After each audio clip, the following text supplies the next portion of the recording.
the man talking. She knew that if she did, she would see the eyes of the demon, orange and glowing. Terror assaulted the child's senses. She could feel evil surrounding her, smell it and taste it, and if she dared to look, she knew she would be blinded by it. The man the child believed to be the devil himself returned to the shadows just as the other man lunged at her father and gave him a hard shove. "With your throat slit, you'll not be making speeches," he said with a harsh laugh. Her papa fell to his knees and was struggling to stand when a knife appeared in the attacker's hands.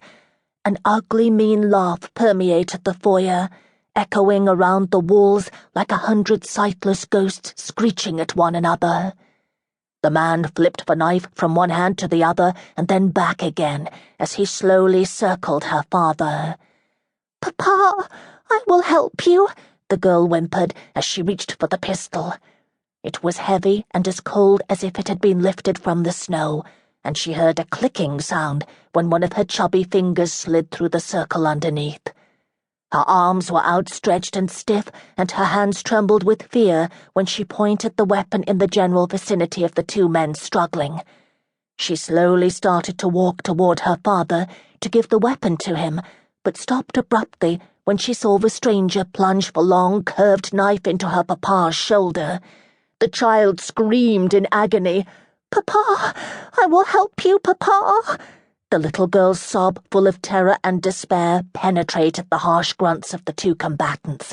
The stranger lurking in the shadows rushed forward to join the tableau. The struggle ceased, and all three men stared in stunned disbelief at the little 4-year-old pointing the gun at them. "No!" the devil screeched. He wasn't laughing any more. "Run, Caroline! Run, baby, run!" The warning came too late.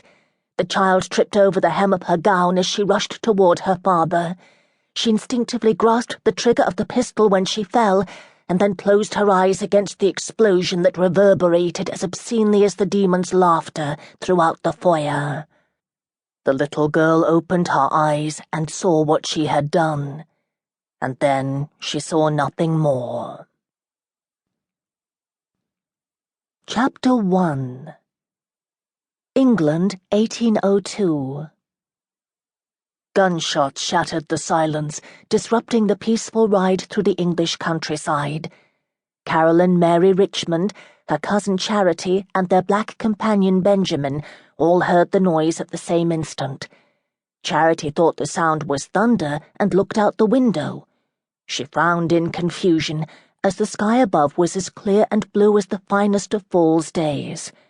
There wasn't a single angry cloud in sight. She was about to comment on that fact when her cousin grabbed hold of her shoulders and pushed her to the floor of the hired carriage. Caroline saw to her cousin's protection and then pulled a silver-pearled pistol from her drawstring purse. She braced herself on top of Charity when the vehicle came to an abrupt halt along the curve of the roadway. "Caroline, whatever are you doing?" The muffled demand came from the floor. "Gunshots," Caroline answered.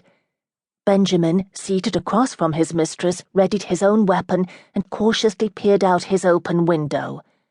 "Foul play ahead," yelled the coachman with a thick Irish brogue. "Best wait it out here," he advised as he hastily climbed down from his perch and raced past Ben's view. "Do you see anything?" Caroline asked. "Only the groom hiding in the bushes," the black man replied with obvious disgust in his voice.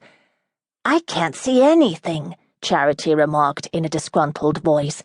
"Caroline, please remove your feet. I'm going to have shoe prints all over the back of my dress." She struggled to sit up and finally made it to her knees. Her bonnet was around her neck, tangled in an abundance of blonde curls and pink and yellow ribbons. Wire-rimmed spectacles were perched at an odd angle on her petite nose, and she squinted with concentration while she tried to right her appearance. "Honestly, Caroline, I do wish you wouldn't be so vigorous in your need to protect me," she stated in a rush. "Oh, Lord, I've lost one of my glasses," she added with a moan. "It's probably down my gown somewhere. Do you think they're robbers waylaying some poor traveler?" Caroline concentrated on the last of Charity's remarks.